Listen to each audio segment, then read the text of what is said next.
Hola, ¿qué tal amigos de YouTube? Bienvenidos a este tutorial de mecánica de fluidos. Bueno, en este caso tenemos un ejercicio, que yo diría que es bastante sencillo, pero es interesante mirar cómo se resuelven estos ejercicios. Bueno, como pueden ver, aquí nos muestra la figura 3.19, muestra un diagrama del sistema hidráulico implementado para un elevador de vehículos. Un compresor de aire mantiene la presión por encima de la del aceite en el depósito. ¿Cuál debe ser la presión del aire si la presión en el punto A debe ser de al menos 180 psig?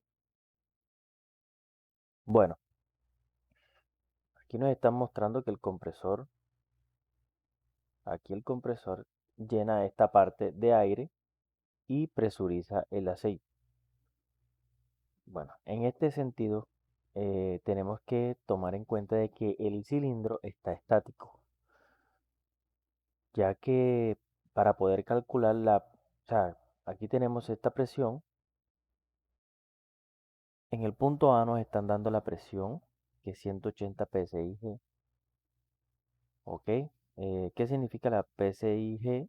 Que es la medida manométrica, no está teniendo en cuenta la presión atmosférica.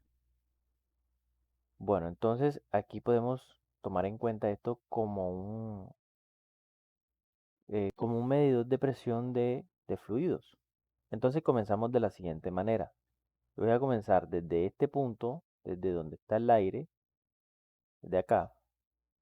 Lo voy a tomar como presión A minúscula, voy a tomar como si fuera el aire. Entonces, a medida que bajamos, la presión va aumentando. Entonces vamos sumando las longitudes. Bueno, aquí tenemos 32 pulgadas, 80 pulgadas y acá 48 pulgadas. Bueno, aquí todas estas longitudes se suman y restan. ¿Por qué? Porque en todo esto, en todo el conducto, tenemos es solo aceite. Y vamos a multiplicarlo simplemente por el peso específico del aceite. No tenemos otro fluido interno que nos diga que tiene otra gravedad específica, otro peso específico. Bueno, entonces aquí comenzamos con 32 pulgadas más 80 menos 40. ¿Por qué puse menos 40? Mire, si se dan cuenta, arrancamos desde este punto donde está la presión del aire, bajamos 32, bajamos 80 y después subimos 48. Entonces, a medida de que nosotros vamos bajando, la presión va aumentando, pero a medida de que empezamos a subir, también empieza a disminuir proporcional a esas longitudes que estamos encontrando. Entonces, en este caso, bueno, acá es 48. En este caso tenemos que es 48 pulgadas que empieza a subir. Bueno, entonces cerramos aquí. Ahora multiplicamos por la gravedad específica que es 0,9 del aceite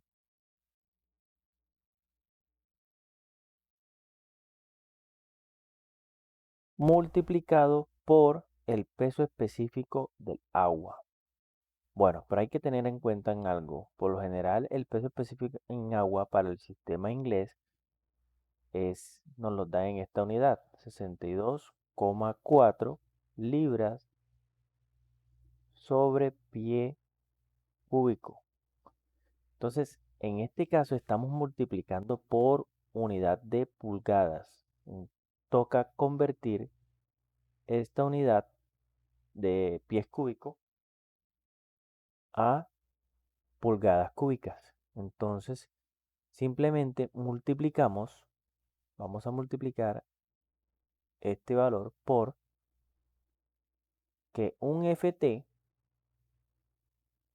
es equivalente a 12 pulgadas. Pero como estoy teniendo ft al cubo, tengo que elevarlo al cubo. Entonces, al aplicar el cubo a este valor aquí, nos queda que es 12 a la 3, pulgada a la 3 y ft a la 3. Entonces, ya aquí se nos cancelan estos ft y nos quedaría pulgada cúbica.